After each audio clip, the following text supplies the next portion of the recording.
បាទជំរាបសួរបងប្អូនទាំងអស់គ្នាថ្ងៃនេះខ្ញុំនឹងបង្ហាញពីរបៀបភ្ជាប់កាមេរ៉ា Wi-Fi ប្រែ Android Service ទៅកាមេរ៉ា Wi-Fi ហើយវីដេអូវគ្គមុនខ្ញុំបានបរៀនពីរបៀបបង្កើត account ហើយអញ្ចឹងថ្ងៃនេះខ្ញុំនឹងបង្ហាញពីរបៀបភ្ជាប់ចូលទៅក្នុង account ហ្នឹងអញ្ចឹងពុកម៉ែបងប្អូនចូលទៅក្នុង app របស់ eService យើងមក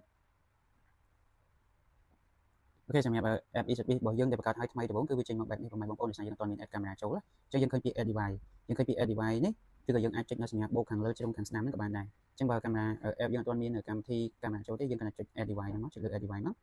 អូខេពេលដែលចុចលើ add device ចេញបែបនេះព្រោះយើងមិនបាច់រើសអីទេបងប្អូនយើងចូលទៅកន្លែងជ្រុងខាងលើខាងស្ដាំកន្លែងហ្នឹងមានពាក្យថា scan QR ហ្នឹងយើងចុចកន្លែងហ្នឹងមកហើយបន្ទាប់មកយើងទៅ scan QR code នៅលើកូដកាមេរ៉ាព្រោះកាមេរ៉ាយើងមួយៗsẽមាន QR code អញ្ចឹងយើងចុច scan មកអូខេពេលដែលយើង scan ហើយយើងចុច device is power on មកចុច next បន្តទៀតចុច start មកកន្លែងនេះយើងចុច tick មកហើយយើងចុច next បន្តទៀតណាគេកន្លែងនេះគេឲ្យយើងរើសឈ្មោះ Wi-Fi បងប្អូនអញ្ចឹង Wi-Fi ឈ្មោះ Sonic ហ្នឹងគឺខ្ញុំយកឈ្មោះហ្នឹងបញ្ជាក់ Wi-Fi គឺ 5G support នេះបងប្អូនគឺ support ត្រឹម 2.4 អញ្ចឹង Wi-Fi យើងបើមានឈ្មោះ2មាន 5G មាន 2.4G យើងរើស 2.4G មកកុំយក 5G ភ្ជាប់ចូលទេអញ្ចឹងយើងកន្លែងនេះខ្ញុំយកឈ្មោះ Wi-Fi ហ្នឹងតែខ្ញុំវាយ password របស់ Wi-Fi ហ្នឹងមក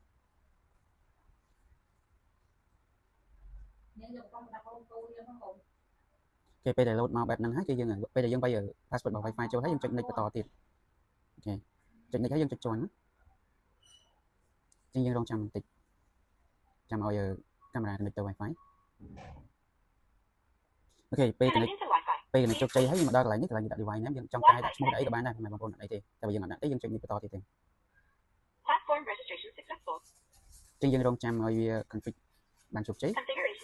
អញ្ចឹងពេលនេះវាដើរបានជោគជ័យហើយពេលយើងជោគជ័យយើងចុចដានមកអញ្ចឹងខ្ញុំបញ្ជាក់កន្លែងនេះតិចទៀតកន្លែងនេះកន្លែង device time នេះកន្លែងហ្នឹងកន្លែងរើស time 0ពុកម៉ែបងប្អូនយក7បូកបាងកកហាណូយចាកាតាអត់យក7បូកក្រិនណូយ៉ាហ្នឹងទេហ្នឹងខុសម៉ោងខ្មែរយើងទេអញ្ចឹងយើងយក7បូកបាងកកហ្នឹងបន្តជាមួយខ្មែរយើងគេកន្លែង date format នេះយើងដាក់ឲ្យត្រូវជាមួយនឹងថ្ងៃខ្មែរយើងបានដែរព្រោះ DD MY ហ្នឹងអាហ្នឹងថ្ងៃខ្មែរយើងទីខែឆ្នាំគេពេលដែលយើងរើសឲ្យអស់កន្លែងគេដាក់ adjust device setting នេះកន្លែងនេះយើងបើកមកដើម្បីឲ្យ record សំឡេងកន្លែងគេដាក់ audio ហ្នឹងយើងចុចបើកកន្លែងហ្នឹងមកនេះខាងលើកន្លែងដាក់ device QR code ហ្នឹងកន្លែងហ្នឹងយើងចុច save QR code ទុកបានដែរអូខេអញ្ចឹងពេលដែលយើងរើសកន្លែងហ្នឹងឲ្យអស់យើងចុចដានមកបងប្អូនអូខេកន្លែងចូលដល់ពេលដែលយើងចុចដានហើយមកដល់កន្លែងនេះកន្លែងដែលយើងវាយបញ្ចូល password នេះគេហៅថា inscription password ឬក៏ហៅថា verification password នេះ password នេះវាសំខាន់នៅពេលដែលពុកម៉ែបងប្អូន log ចូលទូរស័ព្ទផ្សេងទៀតវានឹងទាមទារ password ហ្នឹងឯងពេលដែលយើង log បានទៅតែនៅលើកាមេរ៉ាអត់ចេញទេគឺវាជាប់រូបសោអញ្ចឹងវាទាមទារ password ហ្នឹងអញ្ចឹងពុកម៉ែបងប្អូនអាចដាក់អីក៏បានដែរឲ្យតែងាយស្រួលចាំ password យើងចាប់ពី8ខ្ទង់ឡើងហើយមានលេខអក្សរតូចអក្សរធំលេខគ្នាមានសញ្ញាទៀតក៏បានដែរអញ្ចឹងខ្ញុំវាយបញ្ចូល password គេពេលយើងវាយទី1ហើយយើងមកខាងក្រោមវាយ password ហ្នឹងម្ដងទៀតបញ្ជាក់និយាយទៅគឺវាយដូចគ្នា password ខាងលើខាងក្រោមពេលដែលយើងវាយ password ហើយគឺយើងចុច help modify ខាងក្រោមហ្នឹងមកបងប្អូនចុច OK មកអញ្ចឹងគឺយើងបាន set up success ហើយអញ្ចឹងគឺយើងបានជោគជ័យបងប្អូនអញ្ចឹងយើងចាំចុច view មើលយើងចុច